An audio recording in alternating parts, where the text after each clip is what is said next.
अस्सलामुअलैकुम। उम्मीद है मेरी छोटी सी यूट्यूब फैमिली बिल्कुल खैरियत से होगी। अल्हम्दुलिल्लाह मैं भी बिल्कुल ठीक हूँ और बहुत खूबसूरती के साथ रमज़ान गुजर रहे हैं। कराची का मौसम अल्हम्दुलिल्लाह बेहतर है। थोड़ी सी जो इस बार टेंशन है वो गैस की टेंशन है, क्योंकि बहुत ही अजीब सा शेड्यूल आया हुआ है। सुबह फजर के बाद गैस चले जाती है और फिर तकरीबन दोपहर तक आती है। तो मतलब आप अपने सारे दिन के रूटीन्स, अपना रेस्ट करने का टाइम, ये तमाम चीज़ें आपको गैस के साथ प्लान करनी होती हैं। बट मेरे पास अनफॉर्चुनेटली इफ़्तार और सहरी में बिल्कुल कुकिंग टाइम जो होता है मेन हमारा इफ़्तार और सहरी का, उस टाइम गैस का प्रेशर बिल्कुल लो हो जाता है कि कुकिंग करना बहुत ही मुश्किल लग रहा है। बट अल्हम्दुलिल्लाह अल्लाह पाक ने इतना बरकतों और रहमतों वाला जब महीना दिया है, तो इन तमाम चीज़ों को इग्नोर करते हुए आगे बढ़ते हैं। ये तमाम चीज़ें हमारी लाइफ के साथ चलती ही रहेंगी। तो आज मैं आप लोगों के साथ अपना फुल डे मील शेयर करूँगी according to portion control. Thank you so much आप सबकी इतनी मोटिवेशन देने के लिए। आप लोगों के कमेंट्स की वजह से मुझे फिर से दोबारा एक नई एनर्जी मिलती है। दोबारा कोशिश करती हूँ आप लोगों के साथ कुछ नया शेयर करने की। यूजुअली हमेशा मैं सहरी में सेम ही रूटीन हुआ करता था, मतलब सेम मैं रोटी, अंडा और चाय लिया करती थी। बट जब आप लोगों के साथ कुछ शेयर करती हूँ, लास्ट ईयर भी मैंने शायद आप लोगों से कहा था, जब आप लोगों के साथ शेयर करती हूँ तो कोशिश करती हूँ कि उसमें कुछ वैरायटी हो। तो आज मैं बना रही हूँ अपने लिए सैंडविच। मैं रमज़ान में कोशिश करती हूँ कि मैं सहरी में अपने 2 पोर्शन कार्ब्स ज़रूर कंज्यूम करूँ, और समटाइम्स मैं 1 पोर्शन प्रोटीन ले लेती हूँ और समटाइम्स हाफ़ पोर्शन प्रोटीन से काम चला लेती हूँ। आज भी मैंने हाफ़ पोर्शन ही प्रोटीन का लिया है। 2 ब्रेड स्लाइसेस मैंने टोस्ट किए थे जो कि मेरे 2 पोर्शन कार्ब्स को कवर कर रहे हैं। 1 अंडा लिया है मैंने जो मेरा हाफ़ पोर्शन प्रोटीन को कवर कर रहा है। अंडे में मैंने थोड़े से वेजीज़ ऐड किए हैं। मैंने सिंपल इसमें प्याज और धनिया का इस्तेमाल किया है और बाकी सीजनिंग ऐड की है। आप अपनी पसंद की कोई भी चीज़ ऐड कर सकते हैं। कुकिंग करने के लिए मैंने इसमें सिर्फ 1 टीस्पून ऑयल का यूज़ किया है जो मेरा 1 पोर्शन फ़ैट को कवर कर रहा है। अब आते हैं, मैंने इसके अंदर एक चटनी लगाई है। अब आप लोग सोच रहे होंगे ये तो एक एक्स्ट्रा है, लेकिन ये जो मैंने चटनी तैयार कर रखी हुई है, इसमें हरा धनिया, पुदीना, हरी मिर्च, नमक, ज़ीरा, लहसुन और इसके साथ मैंने थोड़ा सा इसके अंदर इमली का पल्प ऐड किया हुआ है। मतलब ऐसी कोई चीनी वाली चटनी नहीं है जिसमें मुझे कैलोरीज़ काउंट करने की ज़रूरत है। तो मैंने बस टोस्ट के ऊपर थोड़ी सी चटनी अप्लाई की है, अपना ऑमलेट इसके अंदर रखा है और साथ ही मैंने वेजीज़ थोड़े से इंक्लूड करने के लिए मैंने खीरे के स्लाइसेस रख दिए थे। साथ ही फ्रूट के पोर्शन के लिए आज मैंने तरबूज साथ में लिया हुआ है और मेरी चाय है हाफ़ कप। इसमें मैं लो फैट या मेरा पार्शियली स्किम्ड मिल्क है वो यूज़ करती हूँ। तो इसमें हाफ़ पोर्शन डेयरी का कवर हो गया। 1 टीस्पून शुगर जो मैंने ऐड की है वो मेरा 16 कैलोरीज़ में काउंट हो जाएगा, जो हमेशा ही आप लोगों को अब तो याद हो गया होगा। ये है मेरा आज का पोर्शन कंट्रोल के अकॉर्डिंग फुल बैलेंस्ड मील अल्हम्दुलिल्लाह। सीजनल फ्रूट्स आप अपने पाम साइज़ के हिसाब से ले सकते हैं और अगर वेट चेक करना चाहते हैं तो 80 ग्राम्स तक आप फ्रूट को कंज्यूम कर सकते हैं और हमें दिन में 2 से 3 आई थिंक 3 पोर्शंस अलाउड हैं। ये है मेरी बेटी की प्रोजेक्ट फ़ाइल या रिपोर्ट फ़ाइल, जो इसने लास्ट मैंने आप लोगों से कुछ वीडियो पहले आई थिंक शेयर किया था, जब वो अपने कॉलेज के डिमॉन्स्ट्रेशन के लिए येरो की प्रैक्टिस कर रही थी। और नेक्स्ट डे मैंने जब वॉइस ओवर किया था तब आपसे कहा था कि आज वो अपना प्रैक्टिकल देने के लिए गई हुई है और जो रिज़ल्ट आएगा मैं आप लोगों के साथ शेयर करूँगी। तो ये है इसकी फ़ाइल। इसमें रेसिपी भी मैं दिखा रही हूँ, अगर आप लोग देखना चाहते हैं तो रेसिपी भी नोट डाउन कर सकते हैं। बहुत ही सिंपल सी हेल्दी रेसिपी है, क्योंकि उसका काम ही न्यूट्रिशन है और उसे हेल्दी ऑप्शन सजेस्ट करना था। अगर किसी फास्ट फूड चेन को की रेसिपी को अगर हम हेल्दी उसमें किस तरह से कन्वर्ट कर सकते हैं, तो यही उसका टास्क था। तो अल्हम्दुलिल्लाह उसे फुल नंबर्स मिले हैं। मैं और जब भी मैं आप लोगों के साथ अपनी बेटी की कॉलेज के कोई भी प्रोजेक्ट वगैरह शेयर करती हूँ तो उस वीडियो में नीचे मुझे कमेंट्स ज़रूर आते हैं कि आपकी बेटी किस कॉलेज में है। तो मेरी बेटी Rana Liaquat Ali Khan college of home economics में पढ़ रही है। मैंने भी वहीं से ही ग्रेजुएट किया था, बट हमारे सब्जेक्ट्स डिफरेंट हैं। बेटी न्यूट्रिशन कर रही है और मैंने अप्लाइड आर्ट्स किया था। अप्लाइड आर्ट्स में एज सच बहुत ही ज़्यादा क्राफ्ट का काम होता है, glass staining, patch work, painting से रिलेटेड, इसके अलावा बातिक होता है, बीड्स वर्क है, बहुत सारे प्रोजेक्ट्स होते हैं। मैंने अपने कुछ फाइल्स और अपने प्रोजेक्ट रिपोर्ट्स की कुछ छोटी छोटी सी रील्स बनाई हैं जो इंशाल्लाह मैं इंस्टा पे शेयर करूँगी। अगर आप लोग कहेंगे तो यहाँ भी शेयर कर दूँगी। फ़िलहाल मैं घर के थोड़े बहुत से काम कर रही हूँ। इस बार मैंने रमज़ान से पहले प्रिपरेशन ही नहीं की थी। मेरा भुना कुटा धनिया, भुना कुटा ज़ीरा ख़त्म हो चुका था, तो बस उसी को ड्राई रोस्ट किया है, ठंडा करने के लिए कुछ देर रख दिया था और फिर मैंने इसे कोर्सली ग्राइंड कर कर जार्स भर कर अपने रख दिए हैं। और अब मैं ये सिरप रेडी कर रही हूँ जो मैं रमज़ान से पहले हमेशा करती हूँ, इस बार ये भी नहीं तैयार किया था। ये शुगर सिरप आप बेवरेजेस के लिए बना कर रखा करें। मैं जानती हूँ कि मैं हेल्दी ऑप्शन से इससे रिलेटेड ही वीडियोज़ बना रही हूँ, लेकिन जब आप घर में तमाम लेडीज़ जो कुकिंग कर रही हैं वो सिर्फ अपने लिए कुकिंग नहीं कर रही हैं, वो अपने घर के तमाम मेंबर्स के लिए कुकिंग कर रही हैं और उनकी चॉइसेस का भी ध्यान रखना पड़ता है। रमज़ान में सभी लोग बेवरेजेस और ड्रिंक्स को पसंद करते हैं, तो जब भी आपको एक्स्ट्रा स्वीट ऐड करना हो तो आप डायरेक्ट चीनी मत ऐड किया करें। हमेशा इस तरह का सिरप रेडी कर कर रखिए और वो उसमें ऐड किया करें। इसके लिए रेशो जो है वो है 2 कप चीनी और 1 कप पानी। बस इतनी देर कुक करना है कि चीनी पानी में डिज़ोल्व हो जाए। कोई 1-2 तार की चाशनी नहीं बनानी है। ठंडी हो जाए, बॉटल भरें और कैबिनेट में रख दें। फ्रिज में रखने की भी ज़रूरत नहीं है, 2-3 महीने तक भी ख़राब नहीं होगी। अब मैं इफ़्तार के लिए डेज़र्ट बनाने जा रही थी। जी हाँ, मैं मीठा भी बना रही हूँ और इफ़्तार में मेरे घर में मीठा ज़रूर बनता है क्योंकि मेरे हस्बैंड को मीठा बहुत पसंद है। तो मैं इस तरह की जो झटपट वाली चीज़ें होती हैं रमज़ान के लिए कोशिश करती हूँ कि वही ले लिया करूँ। इस बार मैं ये न्यू कस्टर्ड लेकर आई हूँ। यूजुअली मैं रॉसमोर का चॉकलेट कस्टर्ड इस्तेमाल करती हूँ जिसमें हमें शुगर ऐड करना होती है, बट ये अजीनोमोटो ब्रांड की चॉकलेट कस्टर्ड, आई थिंक इसमें 2 फ्लेवर्स और हैं, बहुत ईजिली अब तकरीबन तमाम सुपरमार्केट्स पर मिल रही है। इसमें शुगर पहले से ऐड की हुई है और जब मैंने इसकी कैलोरीज़ को चेक किया है तो 100 ग्राम में 117 कैलोरीज़ हैं और ये पैकेट 115 ग्राम का नेट वेट है, मतलब इसमें पैकेट का वज़न मिला के ये 115 ग्राम का है। आई थिंक इसके अंदर जो पाउडर है या जो मिक्सचर मौजूद है वो 100 ग्राम ही है, मतलब 117 कैलोरीज़। मुझे लग रहा था ये शायद 1 लीटर के लिए है, लेकिन ये हाफ़ लीटर के लिए है। मैंने इसके लिए वही अपना स्किम्ड मिल्क जो आजकल मैं यूज़ कर रही हूँ वही इस्तेमाल किया है। ठंडे दूध के अंदर बस ये साशा मिक्स किया और इसे इतनी देर कुक करना है कि बस ये कस्टर्ड की तरह इसकी कंसिस्टेंसी हो जाए। इससे मैंने 4 सर्विंग्स रेडी कर ली हैं, छोटे छोटे से कप्स भर लिए हैं। इस तरह से ये जो 117 कैलोरी है ये मेरी 4 पोर्शंस में डिवाइड हो गई है, जो कि तकरीबन एक सर्विंग में अप्रॉक्स 30 कैलोरीज़ बन रही है। और इसमें जो दूध इस्तेमाल किया है वो मेरा डेयरी का पोर्शन है, हाफ़ कप तकरीबन इस्तेमाल हुआ है, तो मेरा हाफ़ पोर्शन डेयरी का इसमें कंज्यूम हो गया है और मैं 3 पोर्शंस डेयरी के कंज्यूम कर सकती हूँ दिन में। तो अगर मैं ये चॉकलेट कस्टर्ड ईज़िली अपने डाइट में आज कंज्यूम कर सकती हूँ, क्योंकि इसमें अगर एक सर्विंग मैं ले रही हूँ तो इस एक सर्विंग में 30 कैलोरीज़ बन रही हैं। इसके अलावा मैं 2 दफ़ा चाय पीती हूँ, एक सहरी में और इफ़्तार में। यूजुअली मैं इफ़्तार में चाय नहीं पीती, लेकिन अभी फ़िलहाल 2 दिन से मैं चाय भी इफ़्तार के बाद कंज्यूम कर रही हूँ, उसमें भी मेरी चीनी होती है। 32 कैलोरीज़ तो तकरीबन मेरी चाय में ही हो गई और 30 कैलोरीज़ अगर मुझे इससे मिल रही हैं तब भी 60 कैलोरीज़ की मेरी ट्रीट बन रही है। तो अल्हम्दुलिल्लाह अभी तक तो फ़िलहाल अच्छा ही सब चल रहा है। कस्टर्ड झटपट बनकर फ्रिज में जा चुकी है। रमज़ान के लिए ऐसी झटपट वाली चीज़ें ही अच्छी लगती हैं। अब मैं सिंपल टैंक का साशे खोलकर बॉटल में फ़िल कर रही हूँ। ये बॉटल मुझे बहुत पसंद है, स्पेशली मैं सिर्फ ये रमज़ान में ही निकालती हूँ।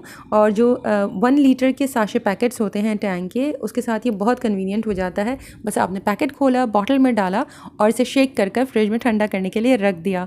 यूजुअली हमारे घर में मौसम्बी का फ्लेवर पसंद किया जाता है, बट इस साल मौसम्बी अवेलेबल नहीं है, सिर्फ ऑरेंज, मैंगो और आई थिंक पाइनएप्पल मिल रहा है। तो ऑरेंज मैं ले आई थी, लेकिन इससे मेरे बेटे का गला ख़राब हो जाता है, इसलिए मैं शुगर सिरप बना रही थी। तो मैंने इसके अंदर थोड़ी सी शुगर सिरप ऐड कर दी है ताकि इसमें थोड़ा सा स्वीटनेस बढ़ जाए। अब इफ्तार में पाकिस्तानी दस्तरखान पर फ्राइड आइटम ना हो, ऐसा कैसे मुमकिन है? तो आज मैं हमारी मेमनी ट्रेडिशनल बाजरा आटे की कबाब बना रही थी, लेकिन मैं इसमें बाजरे का आटा इस्तेमाल नहीं कर रही हूँ। मैं इसमें लाल चक्की का जो आटा है वही इस्तेमाल करने वाली हूँ। बाजरा आटे की तासीर थोड़ी सी गर्म होती है और रमज़ान में से अवॉइड किया जाए तो ज़्यादा बेहतर है। मैंने 1 पाव कीमा लिया है, इसमें मैंने ऐड कर दिया है 1/2 टी स्पून हल्दी, 1/2 teaspoon chilli flakes, 1/2 teaspoon red chilli powder और तलहार मिर्च पाउडर दोनों मैंने ऐड की हैं। साथ ही 1/2 टी स्पून गरम मसाला पाउडर, 2 टीस्पून भरकर भुना कुटा धनिया, 1 टीस्पून भरकर भुना कुटा ज़ीरा जो आज ही मैंने तैयार कर रखा है। तमाम स्पाइसेस ऐड करने के बाद नमक इसमें मैंने 1 टीस्पून ऐड किया है। अदरक लहसुन 1 टीस्पून तकरीबन हीप्ड ऐड करना था, बट मेरे पास आज सिर्फ अदरक का पेस्ट है तो मैंने वही ऐड कर दिया है। तमाम चीज़ों को मिक्स किया। साथ ही इसमें 2 दरमियाने साइज़ की प्याज डालनी है, आप फ़ाइन चॉप कर कर ऐड करें या स्लाइस कर कर ऐड करें, आपकी अपनी मर्ज़ी है। आधा कप हरा धनिया है, 1 दरमियाना साइज़ का टमाटर चॉप कर कर ऐड किया है। बस तमाम चीज़ों को अच्छी तरह से मिक्स किया, फ्रिज में डाल दिया। ये भी झटपट तैयारी कंप्लीट हो गई है। अब बाकी का काम इफ़्तार के टाइम पर होगा। अब मैं तैयार कर रही थी डिनर। अभी फ़िलहाल स्टार्टिंग में डिनर के बारे में बहुत ज़्यादा कन्फ्यूजन है घर में।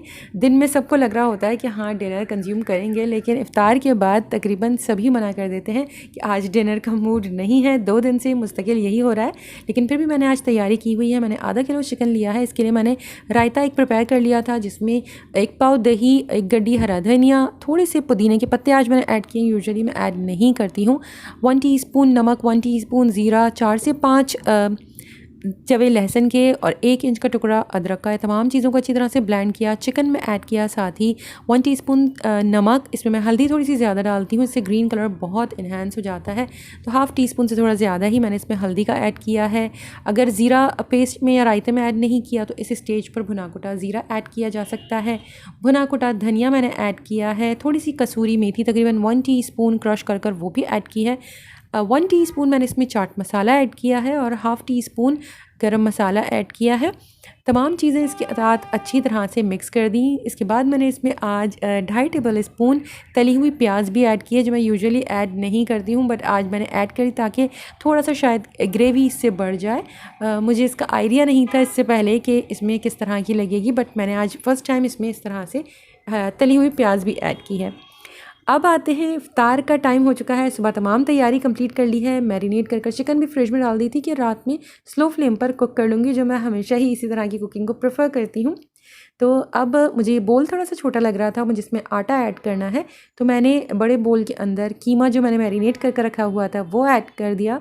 उसके अंदर 1 कप मैंने आटा ऐड किया है और साथ साथ मैं पानी शामिल कर रही हूँ और इसे अच्छी तरह से मिक्स कर रही हूँ। अब ये आपको बहुत अजीब सा लगेगा, लेकिन यूजुअली जब आप बाजरा आटे की कबाब बनाते हैं तो उसमें 1 पाव कीमे में 2 से 3 या मैक्सिमम 4 टेबल स्पून लोग बाजरे का आटा ऐड करते हैं और इसे अच्छी तरह से मिक्स कर लेते हैं।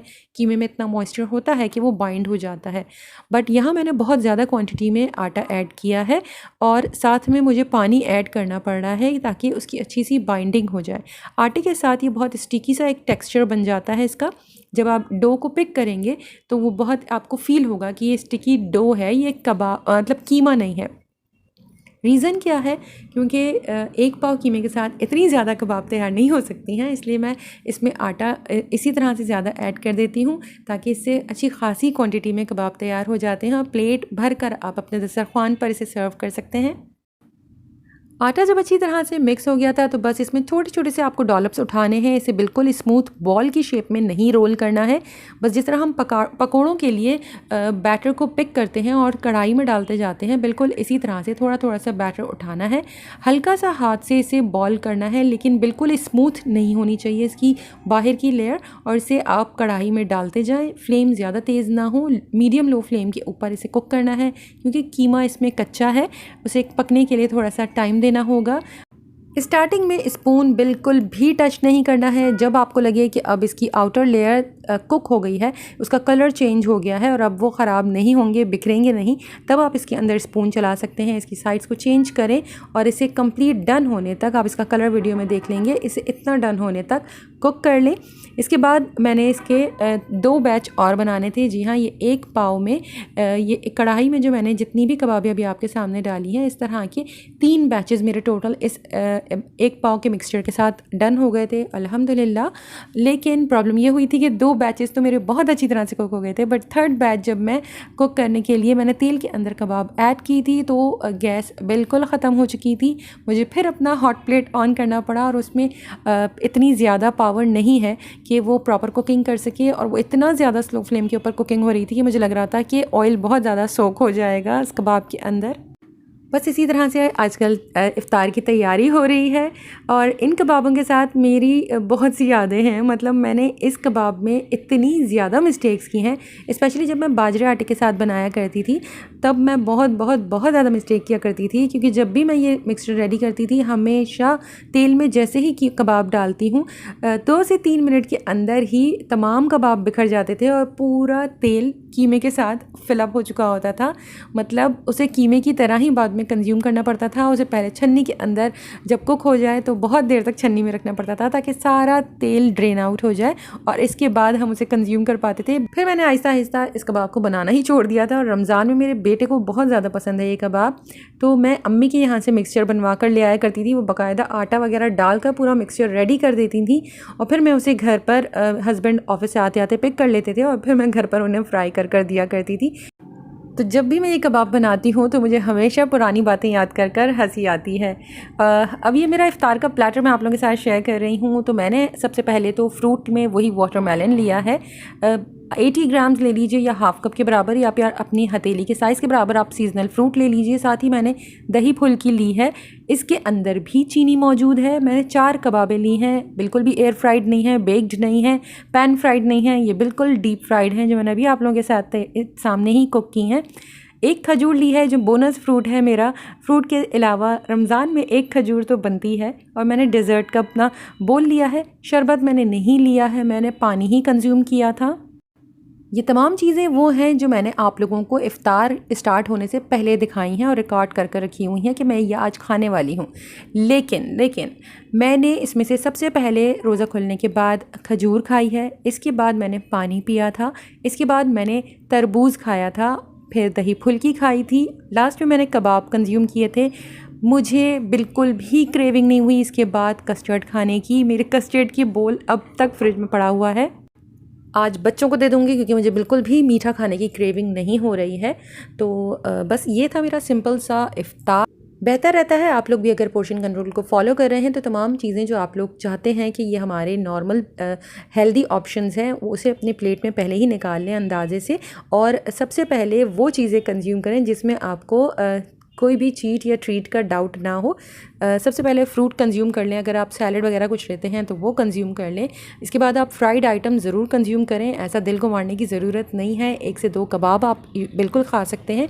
अपनी प्रोटीन को क्वांटिटी को देख लें, या अगर आप आलू की बना रहे हैं तो उसमें आपको कार्ब का पोर्शन मिलेगा। आई नो हम लोग अब फैट को कंट्रोल नहीं कर पाएंगे रमज़ान में, लेकिन अल्हम्दुलिल्लाह अगर हम बाकी चीज़ों को पोर्शन के अकॉर्डिंग लेकर चलेंगे तो इन थोड़ी बहुत सी चीटिंग्स और ट्रीट्स के साथ कोई नुकसान नहीं होने वाला है। इफ़्तार के बाद मैंने चाय भी कंज्यूम की थी, जिसमें मैंने आप लोगों को बताया था कि मैं ऑलरेडी जो अब बता चुकी हूँ कि 32 कैलोरीज़ दिन की डेली मेरी चाय में 2 टीस्पून शुगर की वजह से हो रही हैं।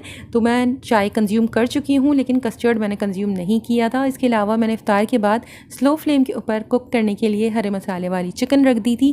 5 टीस्पून ऑयल ऐड किया था 5 पोर्शंस के हिसाब से, और बस स्लो फ्लेम के ऊपर कवर कर कर इसे कुक होने के लिए छोड़ दिया। ऑयल खुद ब खुद सेपरेट हो जाएगा, इससे ज़्यादा भुनाई की भी ज़रूरत नहीं पड़ती है। डिनर प्लेट इसलिए नहीं दिखा सकती क्योंकि मैंने ये नहीं खाया है, घर में किसी ने नहीं खाया था। बेटा तरावी से वापसी पर बन कबाब ले आया था तो मैंने एक बन कबाब कंज्यूम की है, उसमें बन है, कबाब है जो कार्ब्स और प्रोटीन को कवर करते हैं। इसके अलावा आप बन कबाब वाले को ज़रूर ये कह दिया करें कि कम ऑयल के साथ या बगैर ऑयल के आपको बनाकर दे दें, तो बिल्कुल बनाकर दे देते हैं। थोड़ा वेट करना पड़ता है ताकि तवा उनका खाली हो जाए। आज के लिए बस इतना ही। अपना बहुत ख्याल रखिएगा, मुझे दुआओं में याद रखिएगा। अल्लाह हाफ़िज़।